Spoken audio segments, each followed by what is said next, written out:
Congress party के अंदर भारतीय संस्कृति और हिंदू धर्म के प्रति किस सीमा तक अवमानना, तिरस्कार और घृणा भरी हुई है, वो बरबस छलक कर सामने आ जाता है। और इसके दो अत्यंत ही निंदनीय, बल्कि मैं कहूंगा कई अत्यंत निंदनीय,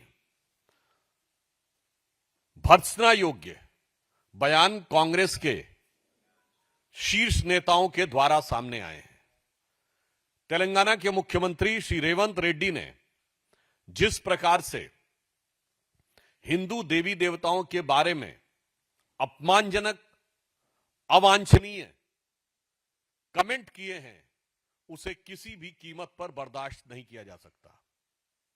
और एक तरफ ये वही मुख्यमंत्री हैं जिन्होंने अभी जुबली हिल के चुनाव में ओपनली बोला था, कांग्रेस मतलब मुसलमान, मुसलमान मतलब कांग्रेस।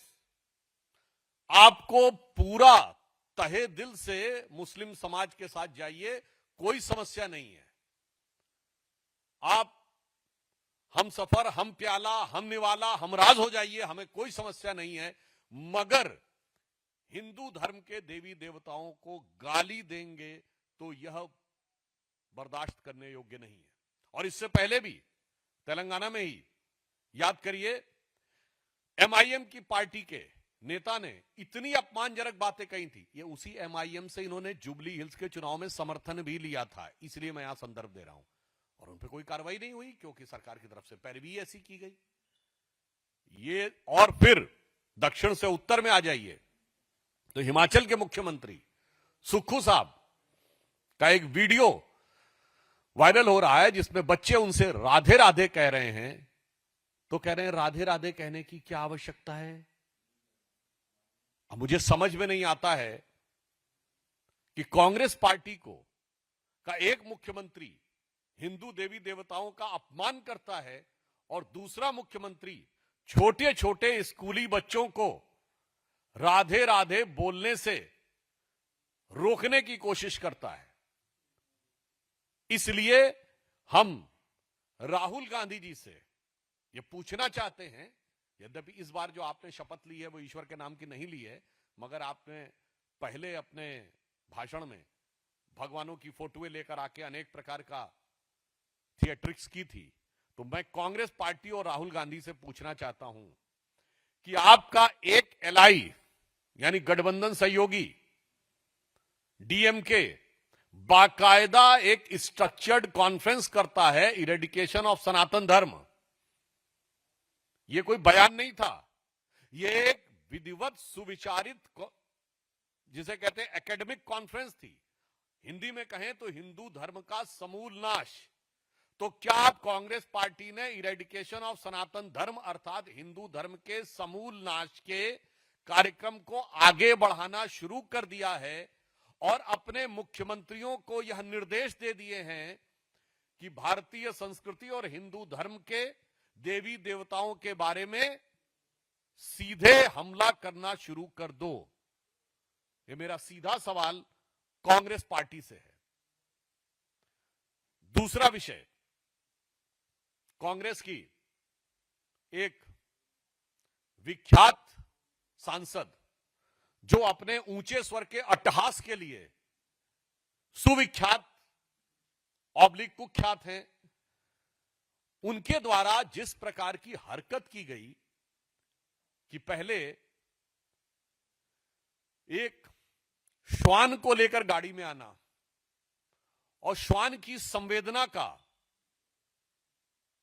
एक नाटकीय प्रस्तुतिकरण करना। तो श्वान समझते ना, डॉग लवर, जैसे आजकल बहुत सारे लोगों को बहुत सारी लव जागृत हो रहा है, लवरई आ रही है, तो मैं उनके प्रति पूरी संवेदना के साथ कहना चाहता हूं। आज जब उनसे किसी पत्रकार ने पूछा तो उन्होंने जिस प्रकार से भौंकने का कार्य किया, और उससे पहले कल उन्होंने क्या कहा, ये काटने वाले नहीं है, काटने वाले अंदर बैठे हैं।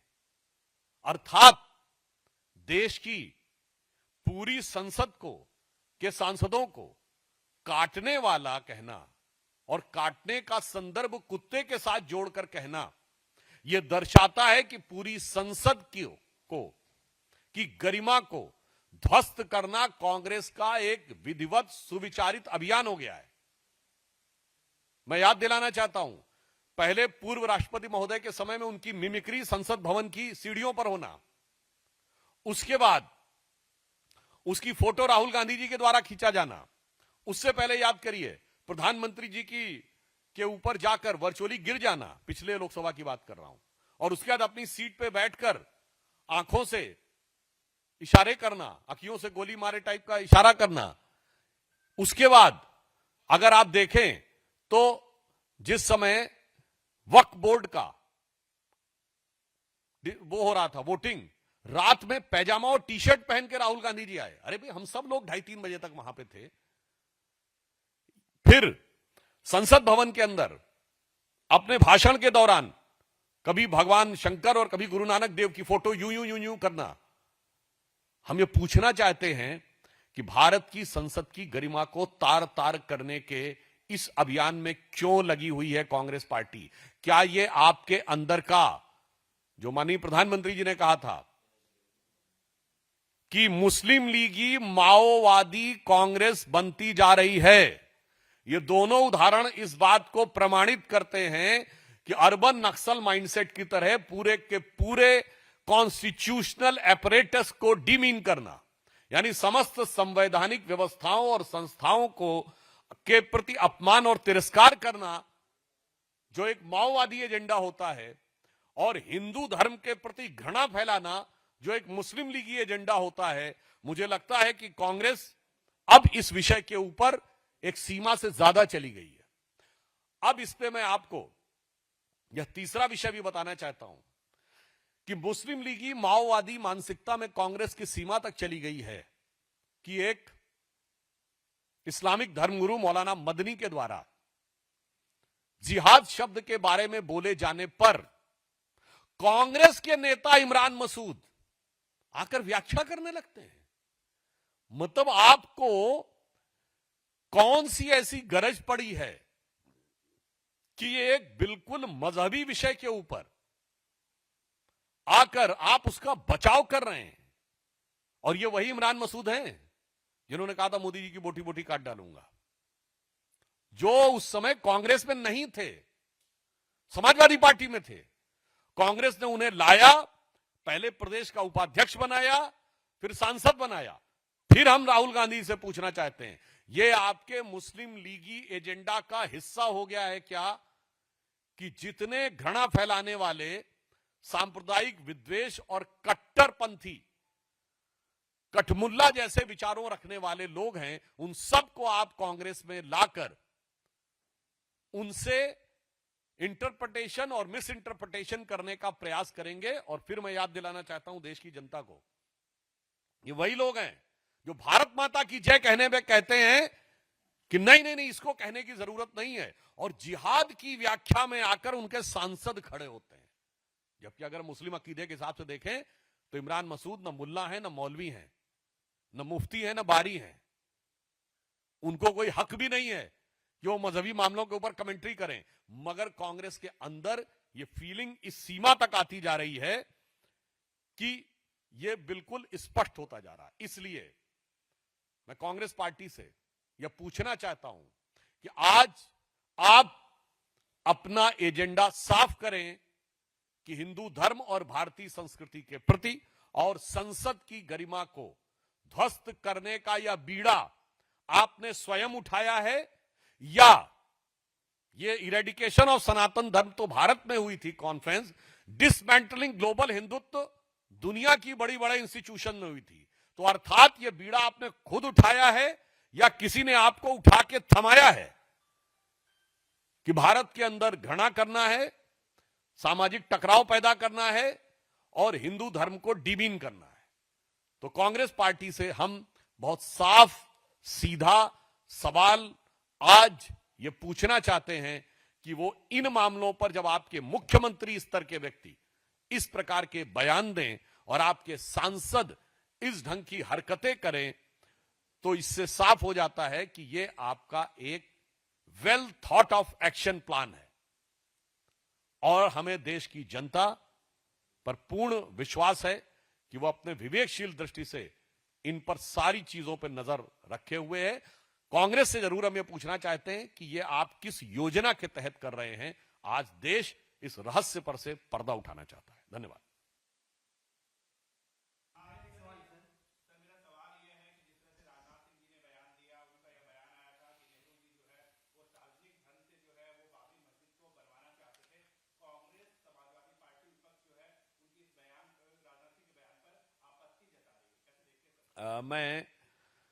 मुझे लगता है कि कांग्रेस के नेता अपने नेताओं के बारे में जानकारी लेने का आदत छूट गई है, पढ़ना लिखना छोड़ दिया है।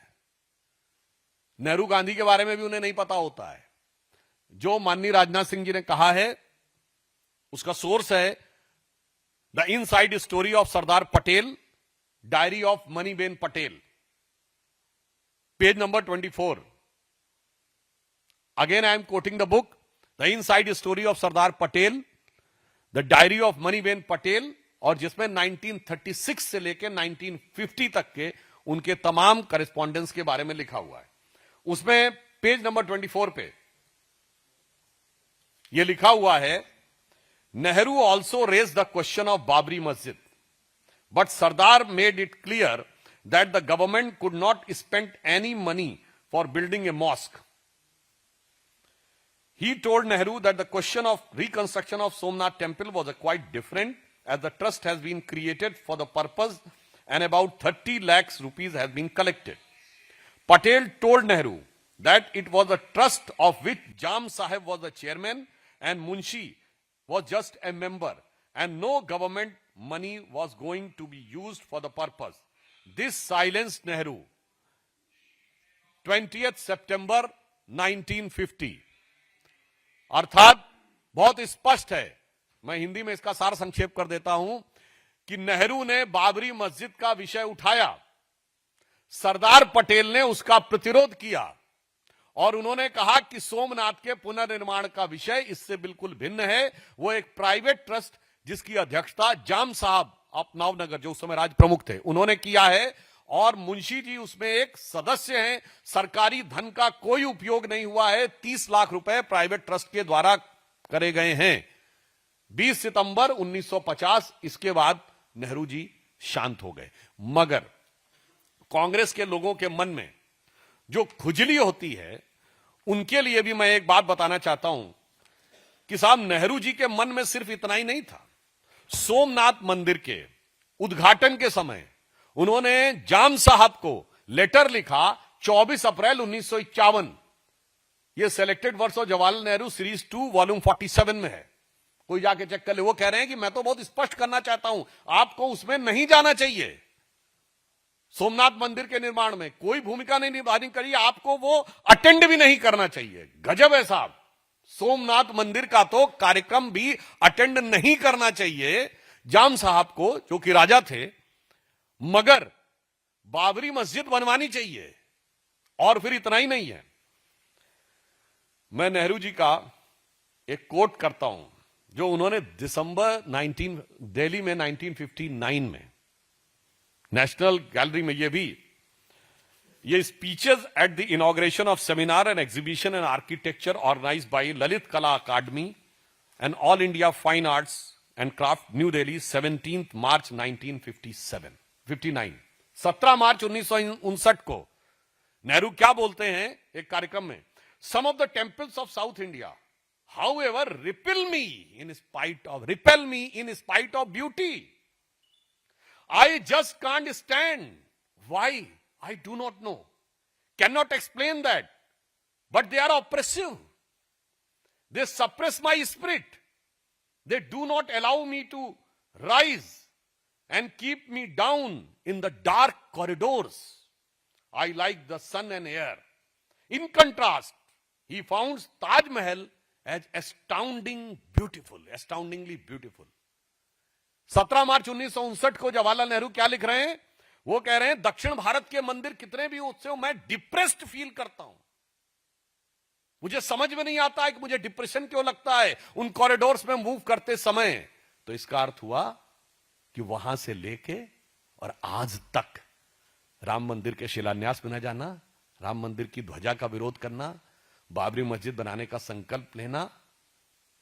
वो एक पुराना गाना था ना, ये रईसी है खानदानी, वो रईसी नहीं, ये कहानी है खानदानी। तो इसलिए मैं यह स्पष्ट रूप से कांग्रेस के नेताओं को मैंने कोर्ट के साथ बता दिया है।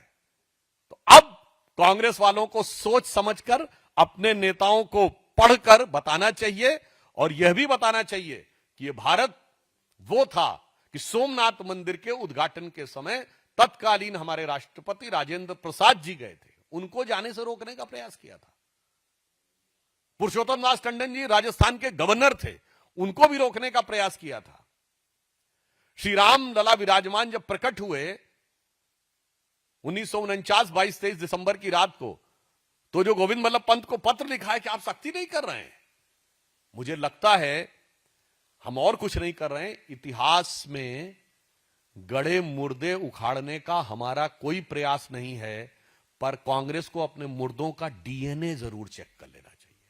मैं किसी के प्रति व्यक्तिगत अपमान नहीं करना चाहता हूं, यहां डीएनए का अर्थ राजनैतिक डीएनए से, कि आपके मन में जिस प्रकार की तिरस्कार की भावना थी वो पहले भी थी, आज भी है और कल भी रहेगी। जो पुराना गीत था ना, कई साल पहले, मुझे तुमसे प्यार था, जिया बेकरार था, आज भी है कल भी रहेगा। मगर कांग्रेस के लिए होना चाहिए, कई साल पहले मुझे हिंदुओं से नफरत का ज्वार था, जिया बेकरार था, कट्टरपंथी वोटों के लिए बेकरार था, आज भी है और कल भी रहेगा। धन्यवाद।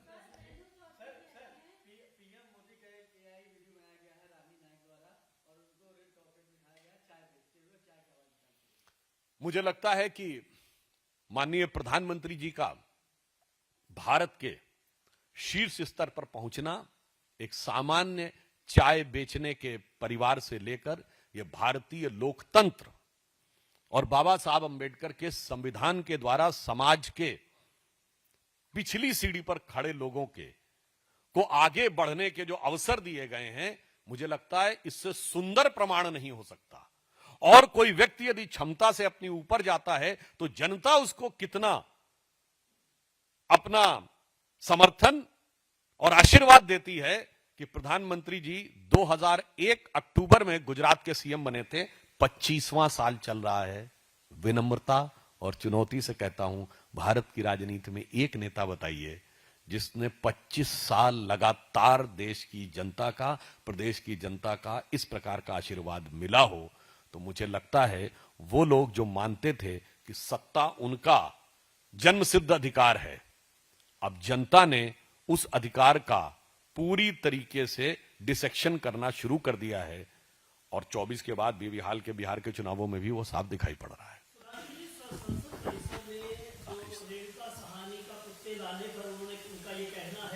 रेणुका चौधरी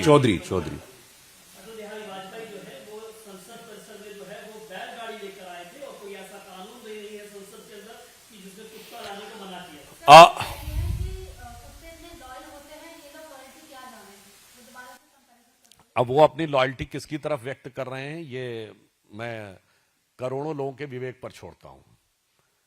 देश के प्रति भी लॉयल्टी होती है और किसी और के प्रति भी लॉयल्टी होती है। मैं कोई टिप्पणी नहीं कर रहा हूं, स्वविवेक से सभी लोग इस पे अपना अपना निर्णय लें।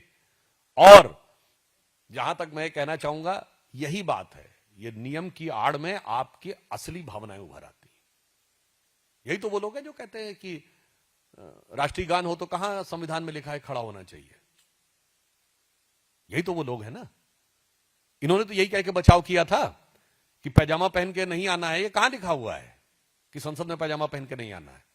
इसीलिए तमाम लिखित में आदेश भी करने पड़ते हैं। तो इसीलिए हम कहते हैं नियमों की आड़ में जो छुपा हुआ असली चेहरा है वो उभर कर सामने आ जाता। कांग्रेस के नेताओं के द्वारा हिंदू धर्म और देवी देवताओं के प्रति अपमान का विषय यह दर्शाता है, और जो राजनाथ सिंह जी ने उल्लेख किया कि नेहरू जी ने बाबरी मस्जिद का विषय उठाया था, जिसका स्पष्टीकरण भी दिया गया कि वो मनीबेन पटेल जी की पुस्तक में पेज नंबर 24 पे है। मगर आज का संदर्भ ये इस विषय को बहुत गहरा, संवेदनशील और चिंताजनक बना देता है, क्योंकि आज भारत के प्रथम राष्ट्रपति डॉक्टर राजेंद्र प्रसाद जी की जयंती है और वही संविधान सभा के अध्यक्ष थे और वो सोमनाथ मंदिर के उद्घाटन समारोह में बतौर भारत के राष्ट्रपति और बतौर संविधान सभा के अध्यक्ष, क्योंकि इलेक्शन 52 में जाके हुए थे, गए थे। अर्थात भारत के संविधान निर्माताओं का जो भाव था, जो भिन्न भिन्न पृष्ठों पर संविधान में अंकित चित्रों में है, और संविधान सभा के अध्यक्ष और भारत के प्रथम राष्ट्रपति राजेंद्र प्रसाद जी ने वहां जाकर उस भाव की अभिव्यक्ति की थी।